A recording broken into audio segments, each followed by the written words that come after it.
compassionate, awakened world. To learn more of what she offers and to experience the value of her teachings, visit kumaraacademy.com.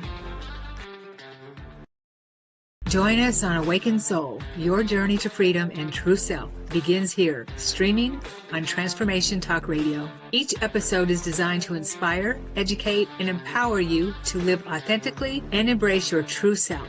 I am Sharon Kumara, a healing practitioner and metaphysical teacher. It is my mission to guide you toward realizing your true self and living a life free from fear and illusion. For more information, visit kumaraacademy.com.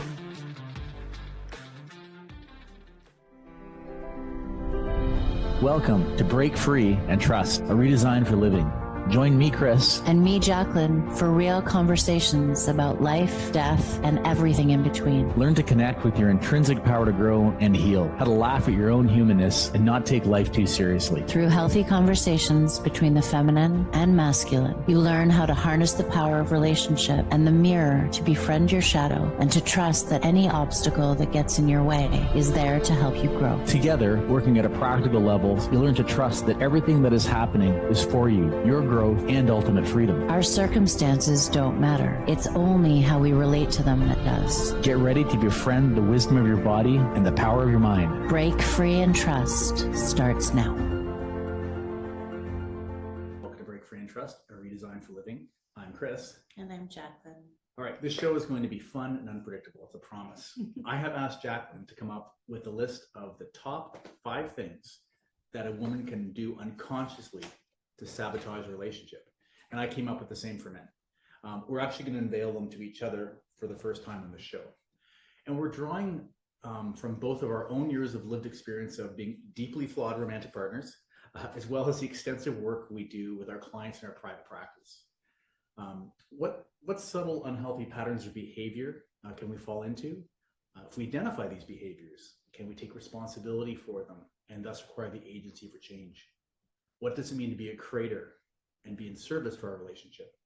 This and much more in the next hour. And as always, it's a live show. We'll be open to questions in the second half. So type your questions in the chat or call in at 1-800-930-2819. And before we start, I just want to apologize that audio is not as good as it usually is because we are traveling. We've actually been on different trips and we've met up in sunny Miami for today's show. So with that, I'm going to throw you right into the fire by asking you, on your list of top 5 things women can do to unconsciously sabotage a relationship. You want me to unveil all 5 of them? No, just one. We're going to go back and forth, just one. One from you and then one from me. Okay. I'm just going to go by, this is in no order of importance. So I'll start with the one that I wrote first. The first one that I wrote was micromanage.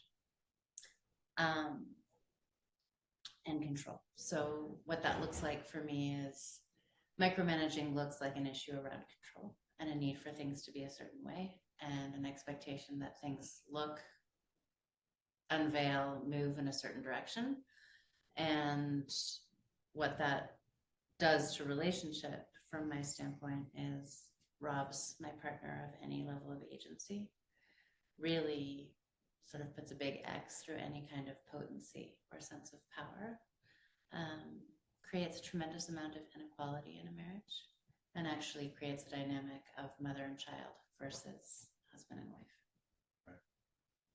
And at the end of the day, ultimately, really creates a relationship where there's no real mutual respect, and without respect, there's no relationship. Interesting. Can I ask you this? Do you see this as something that is a trait of the feminine? Is it something that shows up a lot with some of your clients or things that you experience, or is this more of a personal you notice in your relationships? That's a good question. I don't think in the past that I recognized that it showed up in my relationships. I think it did in part. But I think it's something that I actually see really commonly in a relationship that strikes me in a profound way, and I feel it viscerally. I see it in the way women treat their husbands. oftentimes the feeling that I get in my body is like watching an owner with their dog, actually, instead of their partner who they love and respect. And you're keying into this more now than you have in the past, like you see it now. Yeah, well, I think, I think I'm keying into a lot of these things more now than I ever did in the past, because I'm living the healthiest relationship that I've ever had. And so it's much easier as a lot of these sort of behaviors fall away. And I experience what a healthy relationship looks and feels like. It's much easier to be able to see it. And we talked about, I mean, the theme is unconscious behaviors. I mean, we're the very conscious behaviors when you direct relationships. So unconsciously, when you're doing them, most likely think you're oriented with, this is helpful, I'm doing the right thing. But what's behind it? What's the driver behind the need to micromanage? Fear. Fear of what? Lack of control. I think for a lot, I'm speaking for women, and I'm not speaking for all women. No. I'm really just speaking from my perspective. So take it or leave it. But I would say that if what I'm saying triggers you at all, it's a really great opportunity to sort of step back and take a good look at yourself and see if it's a behavior that you do unconsciously and you're not aware of. I think we do it unconsciously, and I think it's because of a lack of control. And when we feel like we have control over our environments, we tend to feel like we've lowered our anxiety. Yeah, that makes sense.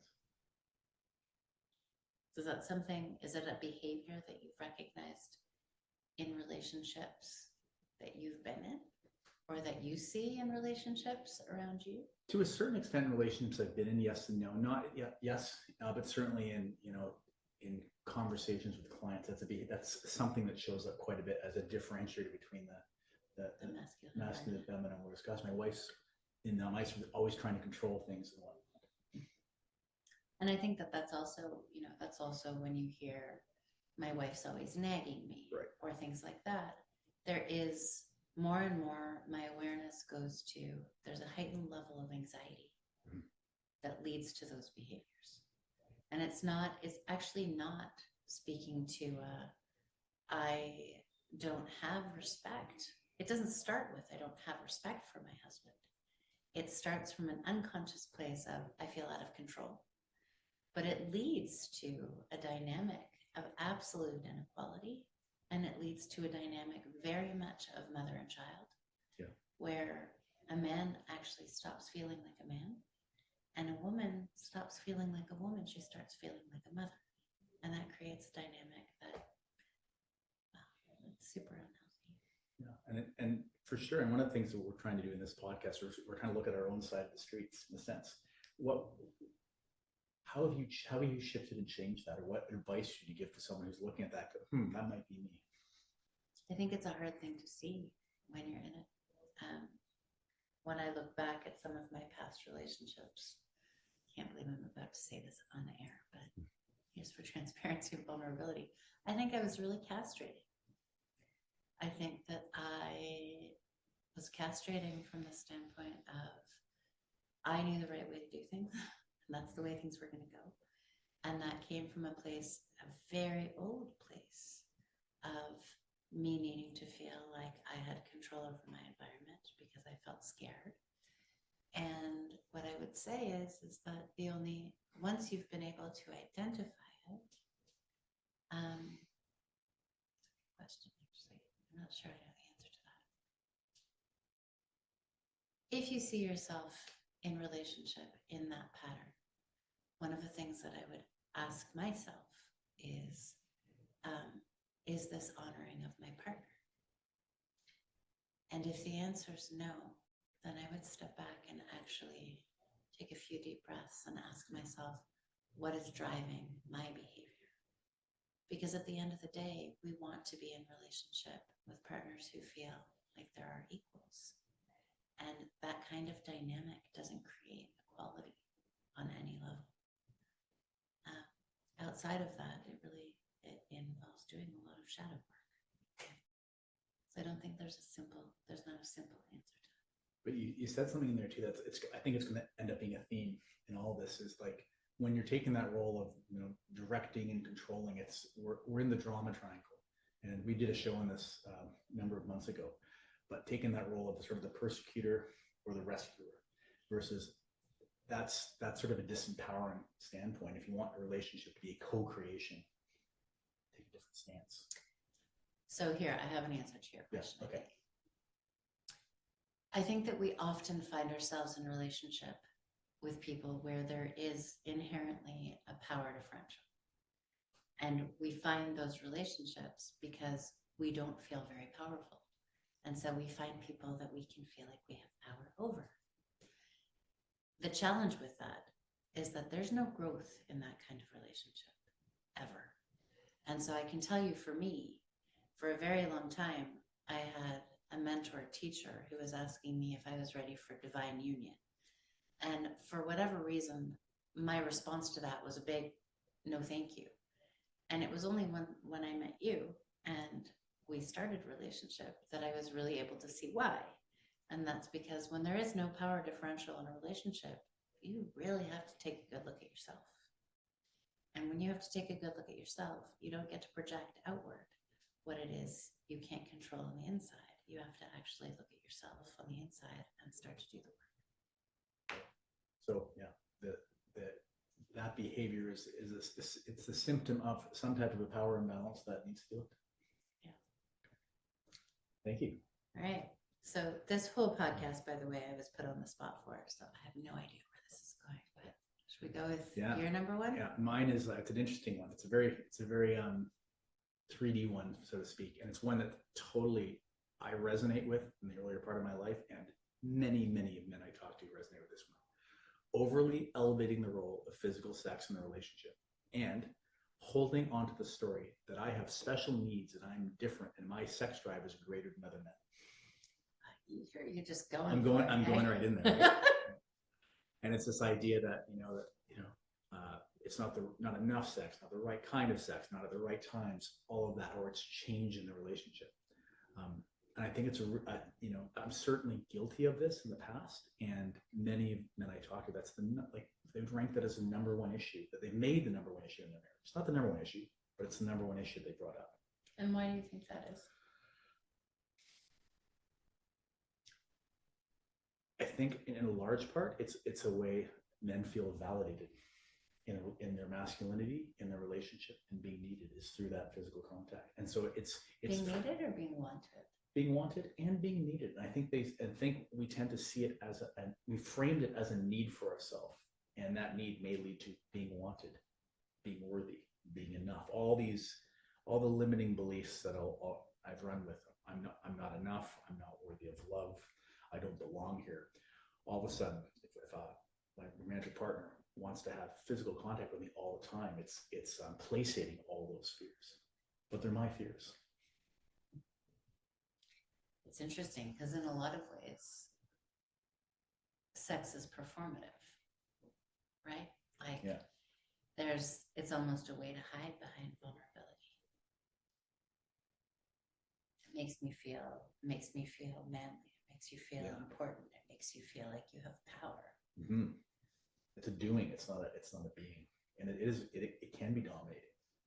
And it's interesting because obviously love is important for sex, and sex is important to love. They're all related. But I think as soon, again, talking from my own experience, as soon as it becomes a need, it becomes an entitlement, and it becomes a control factor. It also becomes really unattractive. Yeah. Yeah. What's the other side of that look like? Not wanting to come to bed at night. Feeling a lack of intimacy because everything feels sexual. I actually think it destroys intimacy. It's a relationship killer. Yeah. Yeah, in a big way. Yeah, it's really, again, I couldn't see it before, but I can clearly see it now. It creates resentment, loss of intimacy, lack of connection, feeling like you're being controlled, probably leading to some of the behaviors you're talking about earlier. It's interesting. I don't know that I would say feeling like I'm being controlled. I think the way that lands in my body is a deep neediness that actually doesn't feel like my man, but it feels like a little boy. That ever interesting. And that's a huge turnoff. I can't believe we're having this conversation. Yeah, a huge turnoff.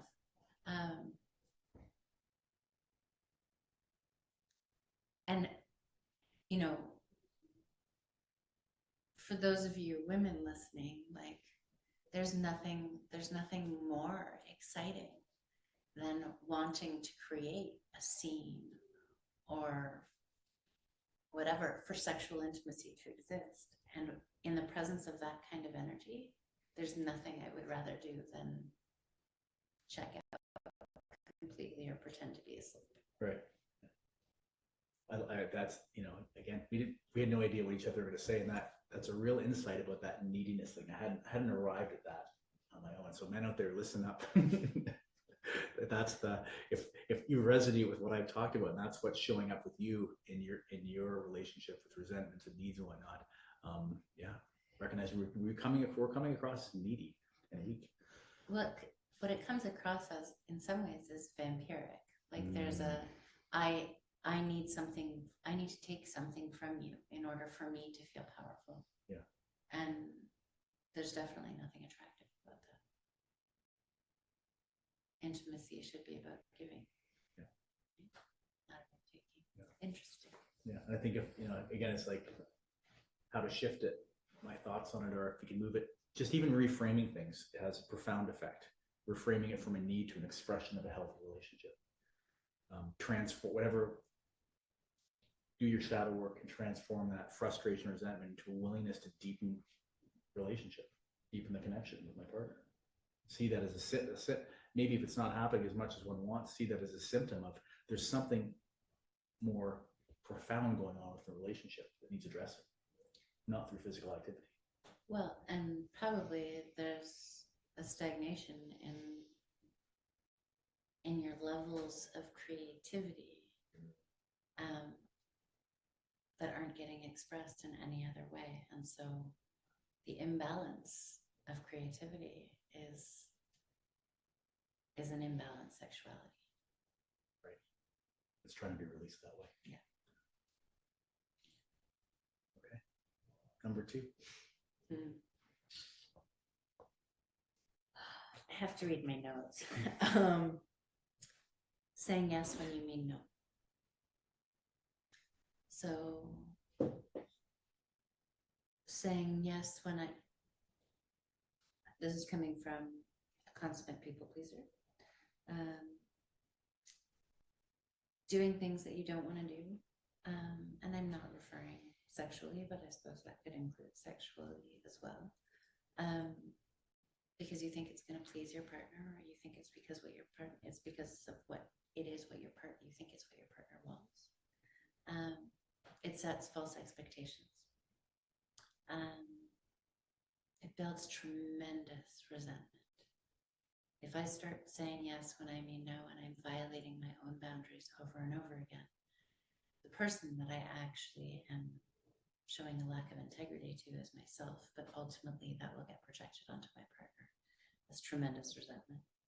It also assumes that relationships are about self-sacrifice and compromise. And Chris and I have both really come to this place where we don't see it that way at all. Relationships are meant to be about mutual respect. And we're meant to tend to ourselves and nurture one another from a place of wholeness, not from a place of emptiness. How's that line for you? Yeah. That's brilliant. And how do you, and so again, what's behind it? I'm not worthy. A feeling of not being good enough. A feeling of not being of value unless I am pleasing somebody else or taking care of somebody else's needs. It's not okay for me to look out for myself. Because if I do, then I'm being selfish. Rather than recognizing that in taking care of myself, I'm actually taking care of our relationship. And I think it's one of those that, you know, this limiting belief or belief of I'm not enough, or I'm not worthy of love that drives this. it shows up in all of us in some less, some more, but it's behind a lot of behaviors until we really see it and look at it and ask ourselves, is that what's happening here? And especially for those of you that are beginning relationships, the opportunity to be able to create a strong foundation built on mutual respect, it necessitates each of you managing your own boundaries, because nobody's going to do that for you. If you say yes to going on a hiking trip when you hate hiking, what you're putting out there is he gets to ask you again, and you're going to go again, instead of being able to actually recognize that perhaps he might enjoy going hiking without you, so you can tend to yourself. It creates a false set of expectations and real mixed messages in a relationship, because ultimately we're lying to each other and lying to ourselves when we say yes, when we. And there's a great hack for this, in a sense, or a reframe, where it's when you do something with your partner asked to do, it's, you can change it from yes to I want to do it, or am I willing to do it? And that can clarify a lot of this in a certain sense. Yeah, there's some things that I definitely want to do with you. It's the wheel of consent. The wheel of consent. But there's some things that I know it's really important to you. Like, I'm willing to do it if you want me to do it, but I don't, it's not my favorite thing. And then you can decide. But even in that, it's really important to be able to know that it's okay. If your partner doesn't want to do something, but they let you know that they're willing to do it because it makes you happy, then it's okay to say yes to that. Yeah. Because at the end of the day, if they're willing to, which means they're not actually violating their boundaries, and you create, communication around this, like, yes, I'm into it, or I'm willing to do it, or no, I'm not interested. If they're willing to do it, the potential is that they might actually really enjoy it.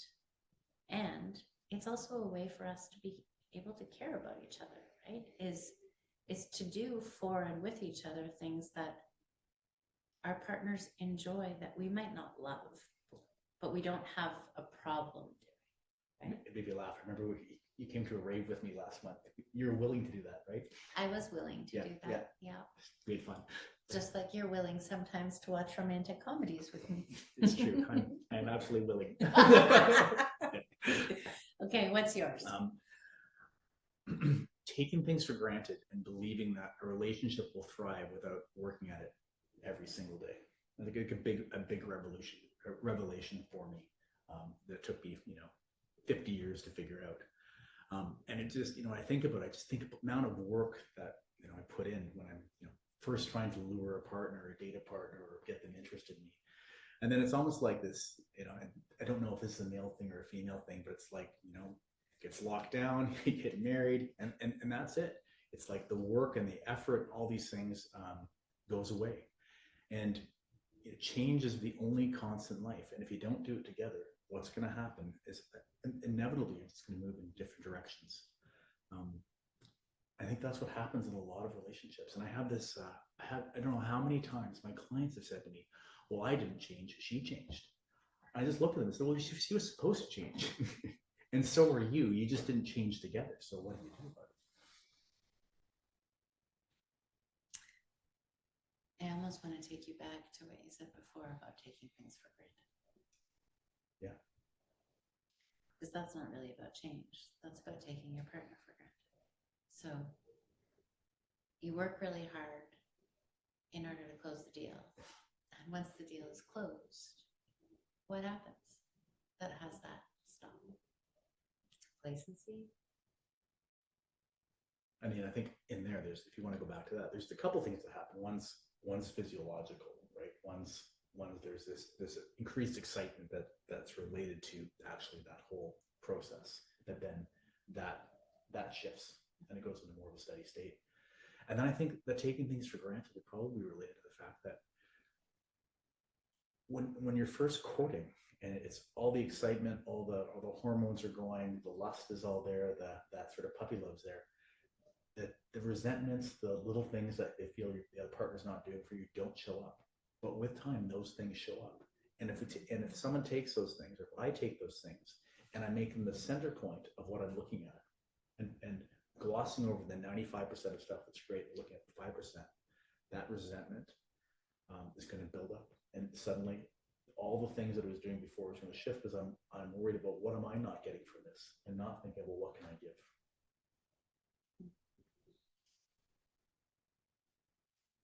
How does that land? It doesn't really. Yeah. I mean, I hear you, but I think the point that you're making with that isn't coming through completely, which is that a relationship isn't going to thrive without working on it every day. Yeah. And taking each other for granted, meaning not nurturing and feeding each other on a consistent basis, means that a relationship is going to fall apart the same way a fire does if it doesn't get tended. Yeah. Right? So how have you learned to tend that fire on a daily basis? Yeah, it's kind of the framing and putting it front and center that this relationship is an organic, moving system, and if it's just left stagnant, it will die like a tended fire. And so, every day, asking myself, what is it I can do today to work on or to strengthen my connection to my partner, and do my best to drop and not fall into my self-centered needs about what am I not getting. It's moving from this place of self-centered to us-centered, a we-centered mentality. All the while making sure that your needs are being met. Yeah. By you. It's that balancing act. So it's the difference between the idea that we spoke about in a previous podcast of 1 + 1 = 3. Yeah, that's right. Exactly. Yeah. And so tending to the relationship every day is a requirement, but that also requires that each one of us tends to ourselves. Yeah, it's the balance. We're this theme of drama, where there's a persecutor, a victim, and a rescuer, versus creation. How am I co-creating my relationship today? What's the role I'm playing in it? Am I empowering my relationship versus thinking about myself and my needs and what I need solely? It sounds like another piece of that is sort of checking in with ourselves on a daily basis and saying, how did I express to my partner that they were of value today and that they meant? And if I didn't, how do I close the day by doing that? That's a great add-on. Yeah. And I'm guessing if we did that every day, or listeners did that every day, their relationship would transform. We do that every day. But only because of all the mistakes that we've made in the past. So what I'm hearing in that actually is that acknowledgement of the other person is an incredible way to be able to make sure that we don't take each other for granted. And it doesn't mean acknowledging the bigger picture necessarily. Sometimes it's just about acknowledging the small things. Yeah. And if I look back at my past relationships, there's probably there's an imbalance between criticism and acknowledgement in the past, and that's probably fairly typical. Why don't we stop there? Why don't we take a break there, and when we come back, we'll get to the rest of our lists.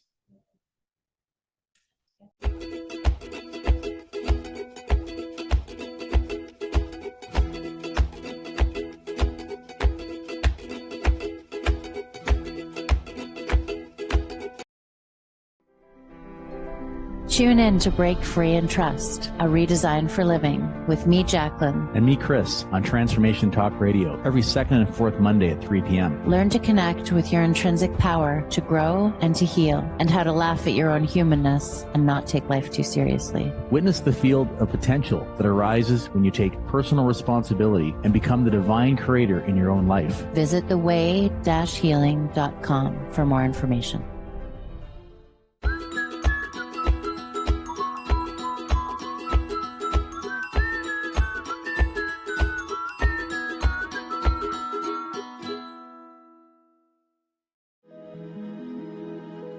Have you had an experience you can't explain? A sign, a presence, a knowing that left you changed, but unsure who would understand? I'm Gina Gale Gray, and Weird Real Life Stories is more than a show. It's a sacred space to explore the mystical, the mysterious, and the deeply personal. Each episode features true tales that awaken intuition, validate soul signs, and open hearts. And now I want to hear your story. Visit anywheremindbodysoul.com to send me a request to share your experience on this show, or discover how we can work together to explore the meaning behind it. Tune in every first and third Wednesday at noon Pacific. Let's explore this mystery together. And if you're ready to go even deeper, my channeled book with my son Spencer, Listen to the Silence, Messages and Miracles from Spencer Who Never Spoke Words, is waiting for you at listentothesilence.org. We remember a time when you could simply form a thought and it would manifest. The harmony was forgotten, but it is returning now. The Power of Inspiration and Awakening Radio with Julia will take you on adventures through the heart and spirit, exploring who we once were and how to awaken that power today. Julia studied under the guidance of wolves, learning from their wisdom to master a higher frequency for new state of mind. Learn to master the secrets of manifestation. Visit OneTrueSelf.com. What if healing didn't have to be heavy? Welcome to The Funny Kind with Erica Gumany, the show that brings heart, humor, and hope to everyday life. Part deep dive, part stand up for the soul. Erica helps you find the funny, even in life's messiest moments. Because growth is good, but it doesn't have to be so serious. Tune into The Funny Kind and get ready to laugh, reflect, and reconnect with the extraordinary human you already are. Catch every episode and connect with Erica at yourpivotalpoint.com.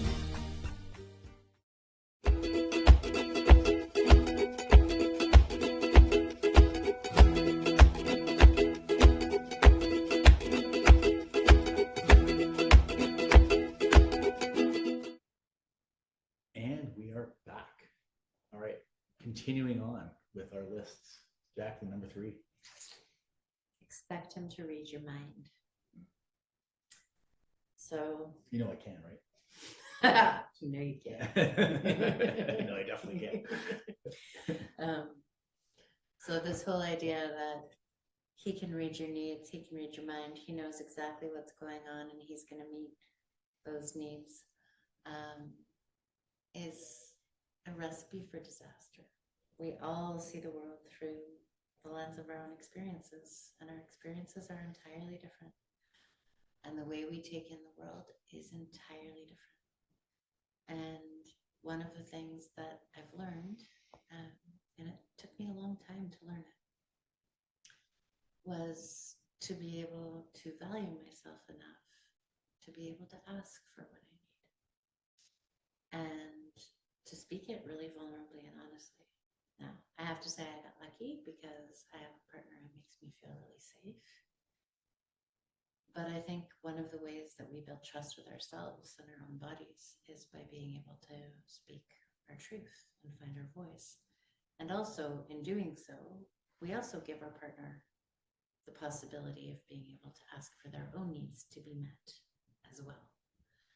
And I think one of the biggest things that I've learned through this process is that your partner can't read your mind, but when you ask for what it is you need, or you share what's on your mind in a given, you can tell a lot about your relationship by how your partner responds.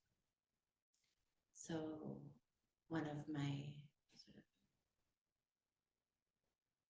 of the greatest things about my partner is that he definitely can't read my mind.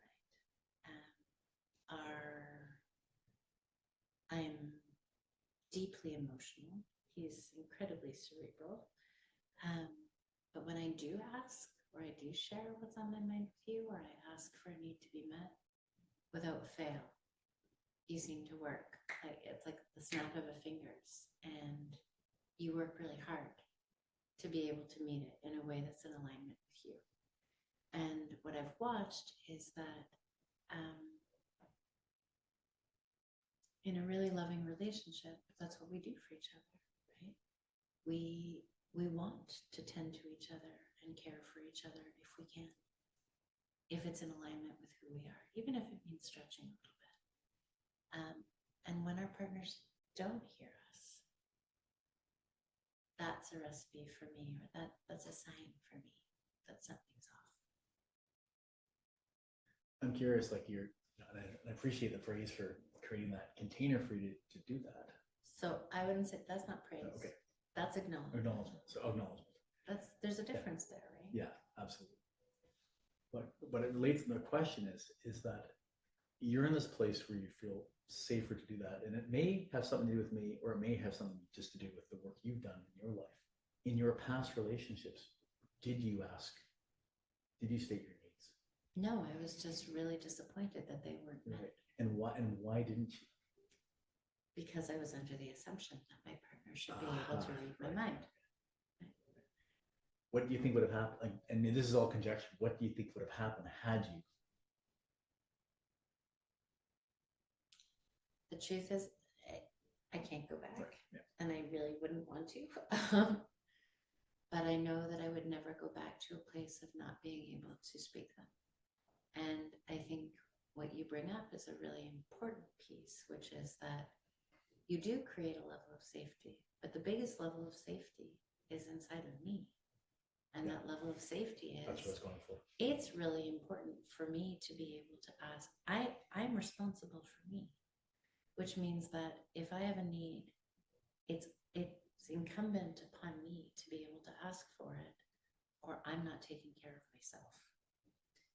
And when I can model that to you, I share something with you that you can then also take into your relationship with me, which is it's fair to ask, right? Like, and I actually think it's important that we do that because we teach each other through that process. There's the reading of the mind aspect, so that's a false belief. Is there also a fear that what if you ask and your partner says no? Then what? So I don't know that that was one of my fears. Yeah. But I think that's absolutely a Yeah. fear Then that what do exists. you do? Right. But that in and of itself is an incredible opportunity to be able to take a good look at your relationship. If you're able to share something that's incredibly important to you and your partner is unwilling to meet it or hear it or deflects it back or gets defensive or attacks or does whatever it is that they do, you have to stop and really ask yourself, is this the way that I want to be interacting? And is this a relationship for me? And I think one of the reasons that we don't do those things is because we're afraid that our needs won't be met or our partners are unwilling. And what does that actually mean? Does that mean that I'm not worthy of them being met? Or does that mean that I'm maybe not with the right partner? And both of those questions are questions that are really hard to ask ourselves because it means that we're having a real moment of calling something really important into question, and we don't like to do that. Yeah. Again, that belief system of I'm not worthy of the needs that can hold us back until we see it. Or fear of rejection, fear of abandonment. All of those things are going to lead to behaviors where we don't ask for our needs to be met. Yeah.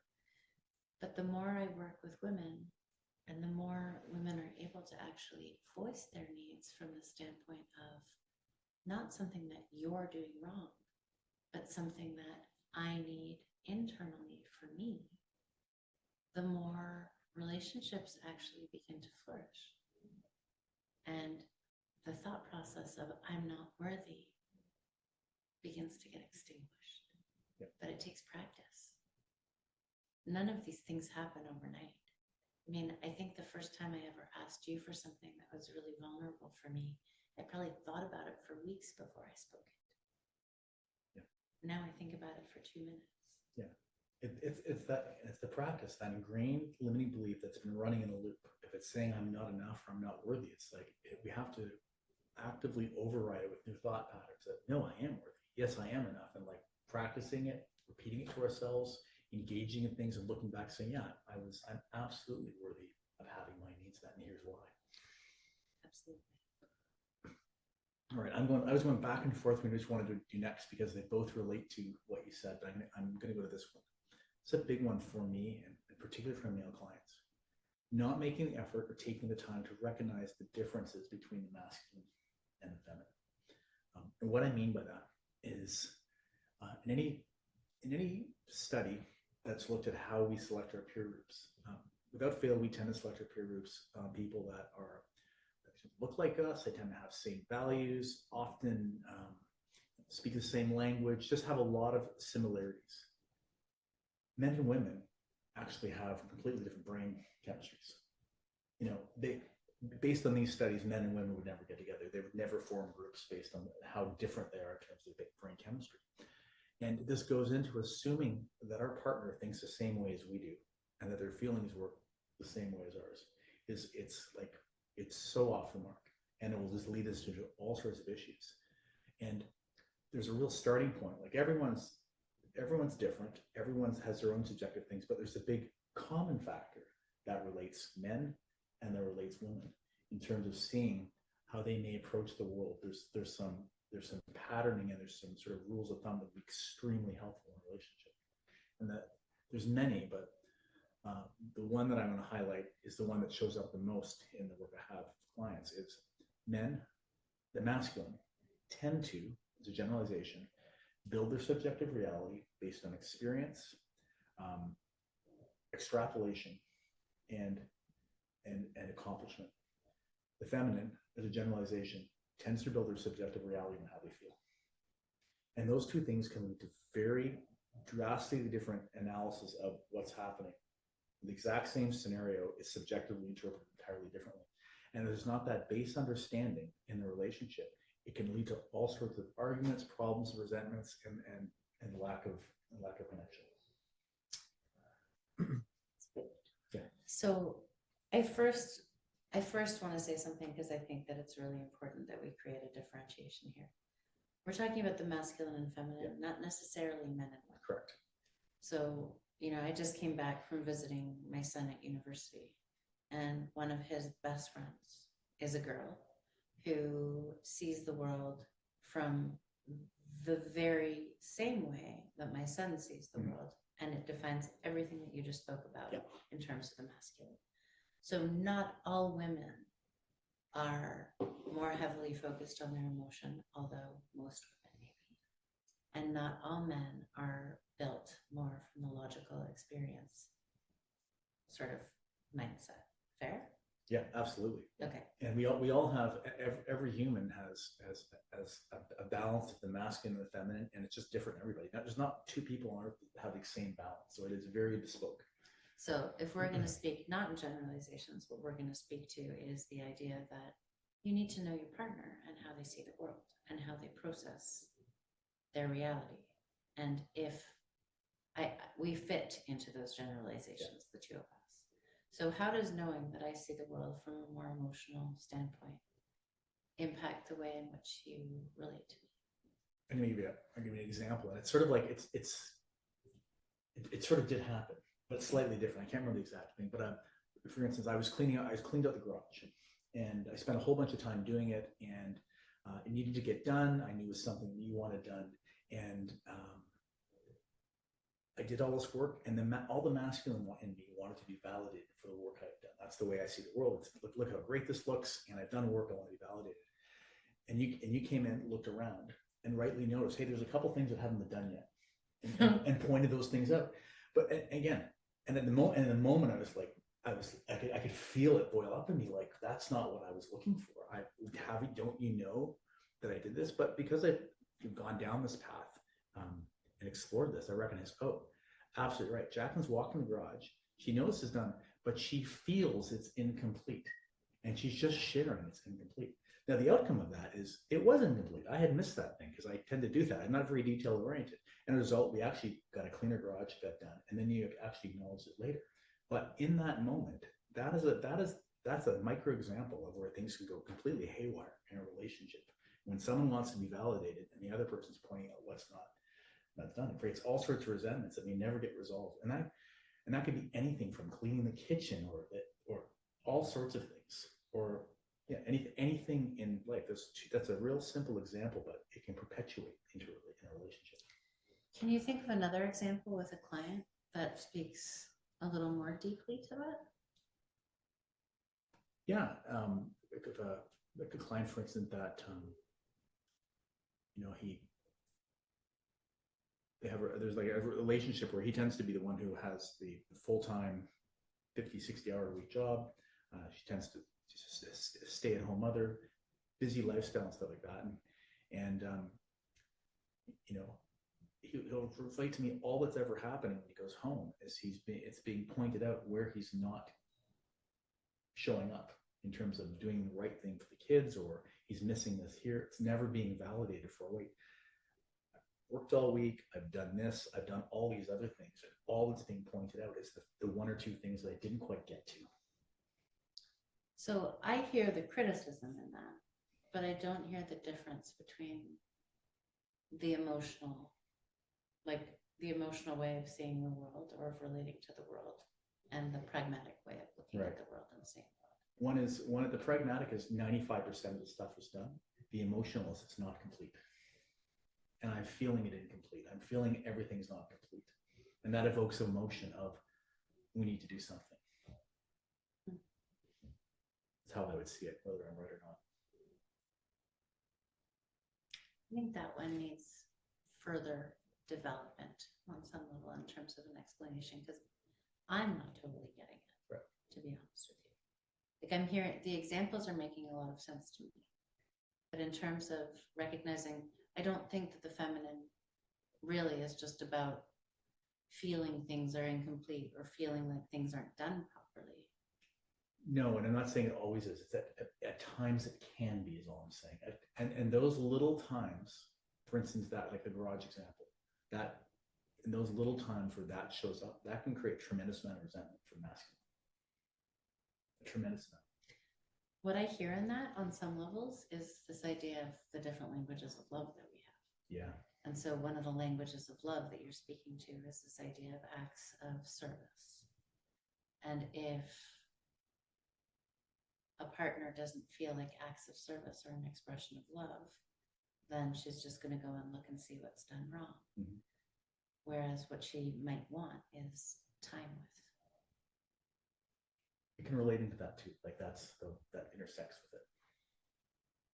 Do you have more you want to say about that one? No, I think maybe again, because we're flushing this one out. I'd say the main point I want to make is the higher level. Take an effort to try to understand about how your partner, how their operating system works, how they think, how they tend to respond in situations. So maybe it's less about recognizing the difference between the masculine and feminine, just more just take the time to figure out, oh, this is how they tend to operate these environments, and accept it. So it's coming up, it's interesting. What's coming up is an example of something you and I have talked about before, which is this idea of how do we express love? We've had that conversation. And one of the things that you've shared with me is one of the things that is huge for you is time together. Yeah. And so taking an example like cleaning the garage, one of the things that you've expressed to me is, I want to do that with you. Yeah. Right. Time spent together doing that. And for me, time spent together is far more important than the act of you cleaning the garage. And so being able to actually understand where that comes from probably creates a tremendous amount of difference. Yeah. Okay. Yeah. Back over to you. Yeah.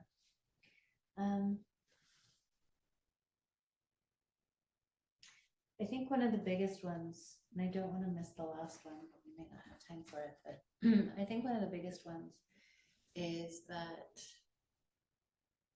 recognizing that throughout our lives, we have inevitably, through our bumps and bruises, through our own core wounding, through our own childhood experiences, we all have armor that we have put on, that we wear on a daily basis, that we think protects us from the world and ultimately does really protect us from the world, but it also prevents us from being seen fully.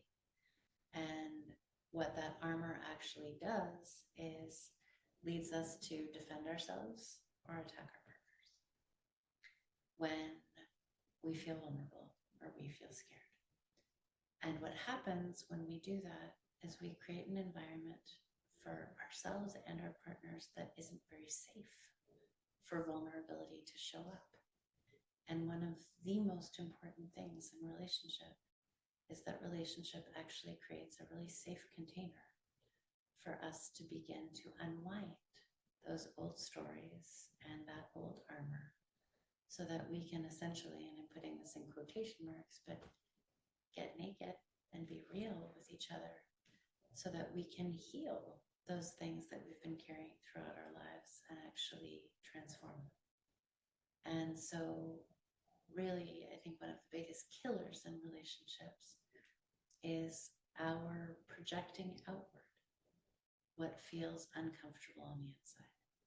So what I mean by that is, when I feel uncomfortable or I feel vulnerable, rather than being able to actually speak with transparency, what's happening for me, I didn't like that, or that didn't feel very good for me, I attack you or I defend myself. And what that creates is an environment of conflict, which actually in and of itself feels very unsafe. And if we can recognize that ultimately in relationship, what we're looking for is to be seen, to be understood, to be heard. But that's true for our partner too. And we can start to interact with each other differently, where, as an example, if I say something that heightens your reactivity, then it's on me to recognize that I've triggered something, and that when I trigger something, you're not going to respond to me beautifully. You might respond to me reactively, and that reaction is your armor coming back and attacking or defending yourself because mind has put itself up there. And being able to find a way to dance with that, where we get to the heart of what's really going on.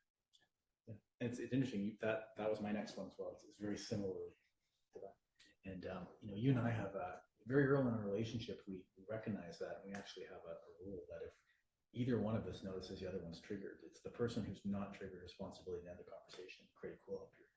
I think the only times, like a couple of times, we've had really bad arguments and we were both triggered simultaneously and neither one could recognize it, so that it runs its course. But it's far and few between, because we recognize this.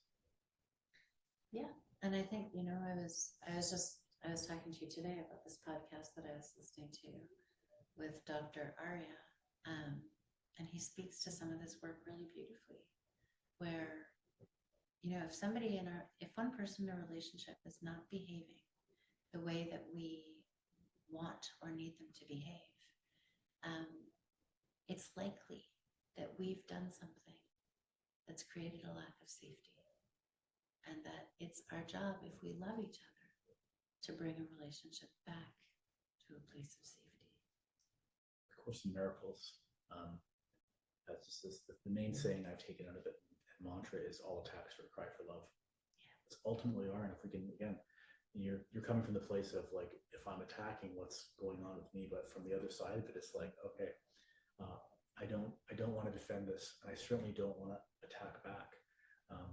What I'm hearing is a cry for love, and even if some of these things feels like attacks or criticism, if we can take this sort of higher consciousness view that my partner's my mirror, and whatever they're saying to me, it's a mirror from which I can grow from, in which I can learn from. And I know we're running out of time. I know. And it's a deeper topic. So, but I think that's a topic. I think that conversation about a mirror is something that we come back to. Yeah. Because it's true, we are all really just mirrors for each other and for each other's growth. And if we can take personal responsibility for ourselves in relationship, and then take time to take responsibility also for the relationship as a whole, we can create partnerships that actually raise our consciousness rather than pulling us back down. Yeah, and that was sort of the point. If there's a point to this whole podcast and why we're talking about what we're doing in our own relationships subconsciously, and how we can shift that and change that to have a healthy relationship. It's because from the yogic science perspective, relationship is one of the 4 paths to enlightenment, for lack of a better word, and higher consciousness. It's using your partner as your ultimate divine mirror is the greatest way to sort of outgrow your ego and move higher.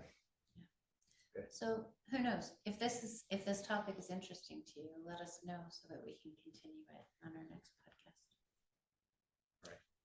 Have a great couple weeks. See you soon.